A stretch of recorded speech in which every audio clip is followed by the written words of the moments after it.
It sounds today quite normal, but actually when we started, our all surrounded clockmaker and watchmaker friends were very traditional and all about traditional values. The journalists, the retailers. Today, actually, our little niche of independent avant-garde watchmakers became a market. And we are accepted today with journalists and the best retailers in the world. And I think this is where we contributed a lot. I lately was on a panel, and I had some colleagues on the side, and actually I was suddenly understanding that both of these companies on the left and on the right were inspired by Urwerk in our possibilities of making and creating watchmaking today.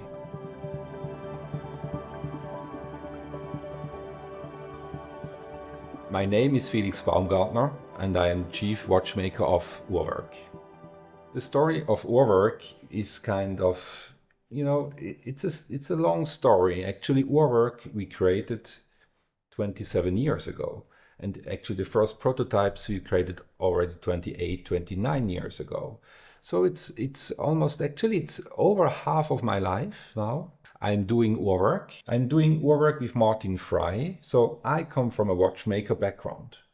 I have a 3-generation watchmaker family in my history somehow. My father still restores clocks. So this is really great, because these are the conversations I have with my father regarding what are clocks, what are the purpose, to understand English clockmaking, French clockmaking, European clockmaking. And this was actually my education.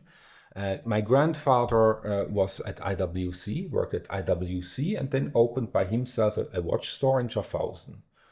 So my father took over this watch store in Schaffhausen and was not happy being in the store and repairing these watches, IWC, Omega, Tissot, Longines. This was not what he was dreaming of. So he started, actually, his hobby at the time was antique clockmaking. And actually this is what he still does today.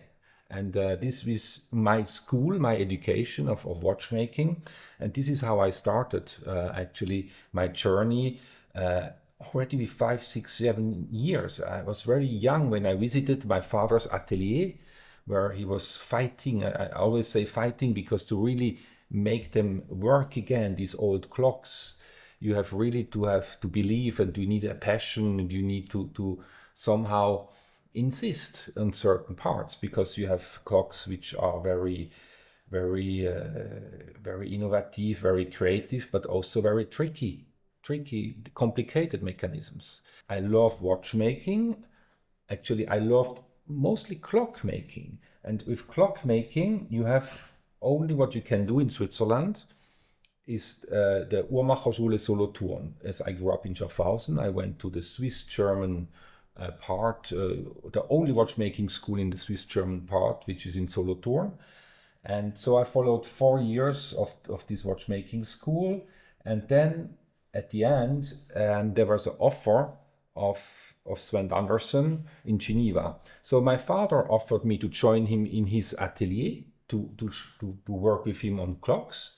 But this was not my dream, because this dream I already had when I was a child. So somehow, so I wanted to have a new perspective, a new possibility.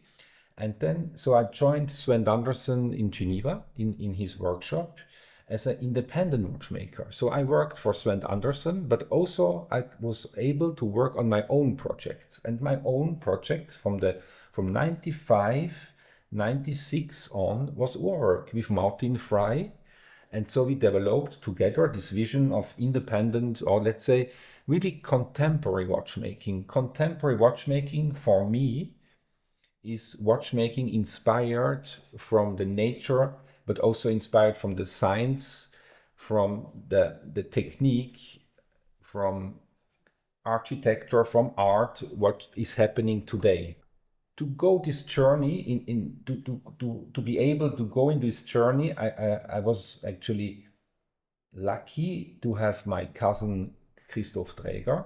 Christoph Träger, who joined actually the art school, contemporary art school in Lucerne.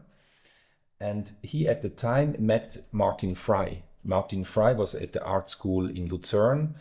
And so we started to interact between my brother, which is a mécanicien de précision, and Martin Frei, between and my cousin, between art, watchmaking, and technical possibilities of today. How we can express, with which values we can express watchmaking today. These were the questions we were asking us during also joining some rock parties or whatever in bars, restaurants in Lucerne and Zurich.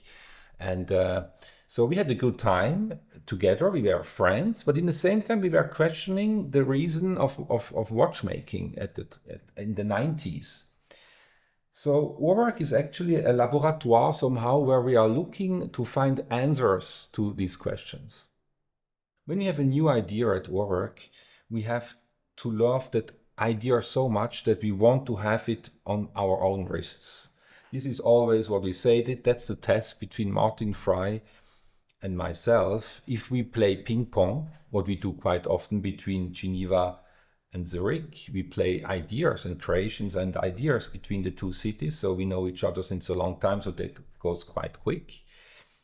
And suddenly we come up with a new concept, and we have to love that new concept so much that we really are enough curious to really do it, to have it finally on our own wrist. And for sure, from time to time, we go so far in our reflections, in our possibilities, in our teams, that we push boundaries and limits, and we can feel them. So the EMC, for example, our EMC watch was a piece where we are combining fine horology with fine electronics. And that was never done before, that actually a Swiss watchmaker combines mechanics and electronics. And the challenge was to actually bring that in an autonomous way. So you have a manual winding crown of the mechanical side of the movement, but you have also a generator to create your own energy to measure the precision of the mechanical movement. So actually not to have a battery. The thing is, Swiss watchmakers hate batteries. So we needed to find a solution to actually come over that. So we created a generator with Maxon, a Swiss company, and there we were able to actually create our own energy by winding this generator. And the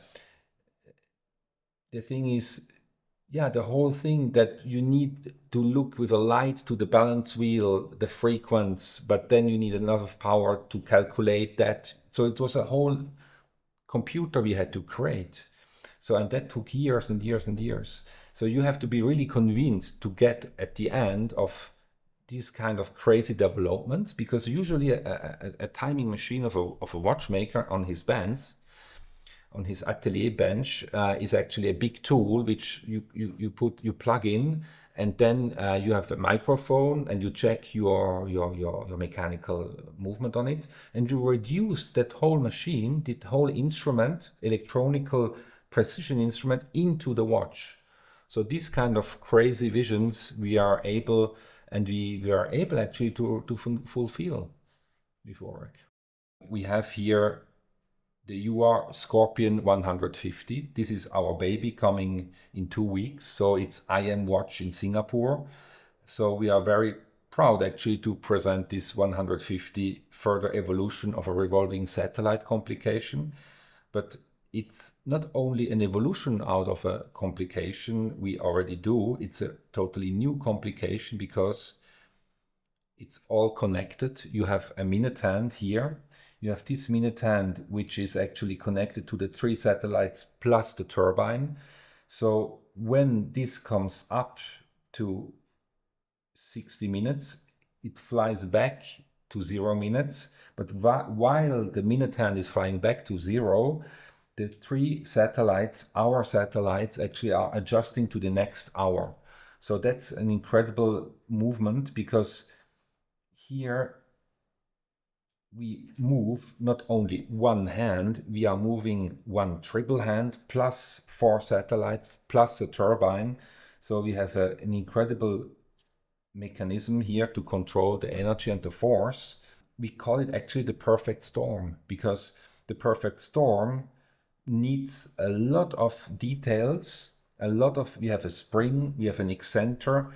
They are working during 60 minutes together, and they give the energy to the whole system, which you have the central triple minute hand, which is connected to the 3 satellites and the turbine, and everything is kind of released in 1/10 of a second. And then again, it's quiet. And the next hour at 0 minutes is indicating. So this is a very forward Urwerk satellite complication. And we are very happy to share that with you here with Bucherer. And on the side, on the back side, we have the automatic system. We have a double turbine automatic.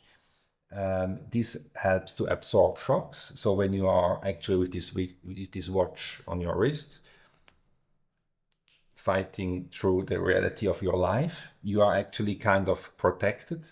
You have this super nice organic shape of this case, a screwed in crown, and the double turbine automatic system, which is helping to wind and to ensure the shocks of this watch.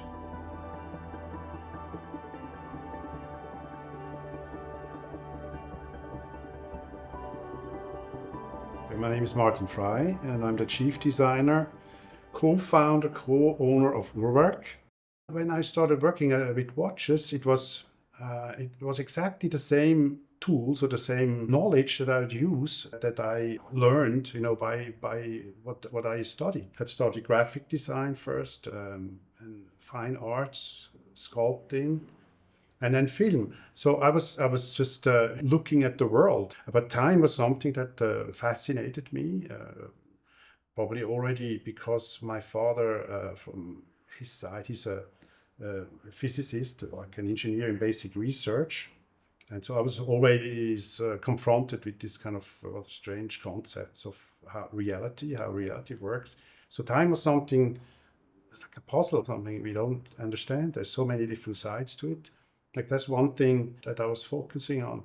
When you work in this field, you wanna be at the moment, connecting to the past, to what already was created in watchmaking history, all these fields that connect to it.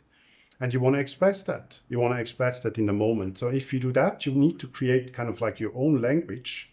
And you do that inspired by your own situation now. So if you then work with something from the past, if you're interested in a concept, like with our time indication who comes from Renaissance times, let's say 1650, around that time, it was in the 17th century. So it's like an old idea. But if you use it, you do that, making it your own take. So you're expressing it in your own time. And that was actually what we are interested in, to kind of like expand the tradition of watchmaking, somehow find new ways to do it. And in this sense, you can then if you project it into the future, you can then also look like from the future. But it's actually inspired by now. For me, the mechanical watch is an interesting object that actually shows how proud you are on creating the machine. It's kind of like something that we wear like an ornament, and we wear it, quite close to ourselves. But still, if you look at the watch, you see yourself, the biological yourself, and then that machine that we created, technology. And you see the contrast. You still see the contrast. This is the machine, this is us. When you have a smartwatch now, that becomes to blur a bit the border, and you see that it's somehow connected already with your mind. It's already connected with the mind here, but it becomes even more like merged. So we have to understand that by creating machines, and that's the theme, we somehow try to understand ourselves, but we also somehow recreate ourselves, like the robot did. At the very beginning, the process was this conversation. For instance, what else could we indicate on a watch? What else can the watch tell us? It can tell us the time, that's obviously. Or it can also give you information about yourself. So you have a control board on your watch that gives you information about the machine, how it's performing, or about how you are performing because you somehow give the machine your energy.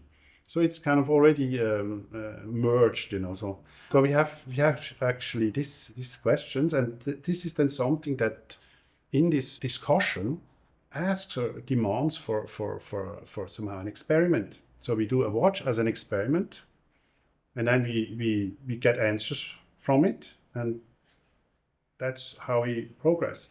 Now that involves, of course, not only me and Felix, that involves people that step by step became part of Urwerk. So when we work together with our engineers, Dominic Bucherer, for instance, who studied physics, after studying watchmaking, we start to share an idea with him. There's like 3 people, maybe 4 people, our watchmakers in Albisrieden, that have different, they look at that new object, at that new idea again with different eyes, because they have to then make it. They have to carve it out of metal. You have to create the parts. So they have a very different way of looking at it. Or we talk with our sales director, who has again a different way of looking at the watch. So of course, it's super interesting to have our 20 people with Urwerk who help to create that object. The space-time, that's a watch where we have our time indication, the hours that are moving along the minute scale. And then with the particular watch, the Ur100 space-time, you have, the hands. There's 3 hands there. If the hands are not indicating, they are hidden behind a cover. There's only 1 hand showing, right? So when the hand is going behind that cover, it disappears and it's like it's not there anymore. But it can reappear, and it can actually then do a different job. That's actually the cool thing. So we only need 1 hand. So the other 2 hands, they can be used for something different, right? They can take on a different job. So now with the light speed, for instance, we say that this hand that reappears gets the job to measure, to fly in the speed of light. Just say this is an idea concept. We declare it to be flying now or wandering along in the speed of light. To start this trip from a light beam starting from the sun, sending its light particles out, and in traveling along, meeting the first planet in our solar system, Mercury, and then continuing, just one half. Like if all the planets would be lined up in one line, you travel to our planetary system, and that of course takes a certain amount of time for light. And so you can travel along, and the crazy thing is that you can fit that onto the face of your wristwatch, right? For me, the mad thing is actually that speed of light is the fastest thing that exists. But still, when you look at our watch, you don't see that hand moving. Why? Because we miniaturized our planetary system onto the size of a watch. So it shows itself very differently. That's to me like an interesting, crazy concept. Yeah, so like the evolutionary process that we are engaged in, we can develop our watches like step by step. So like every watch that we create now inherits in a way or incorporates like all the previous watches. Like it's an ongoing process, a bit like the way nature does it. It's like building on top of what we have created before. And so it's like a very enjoyable way of doing this actually.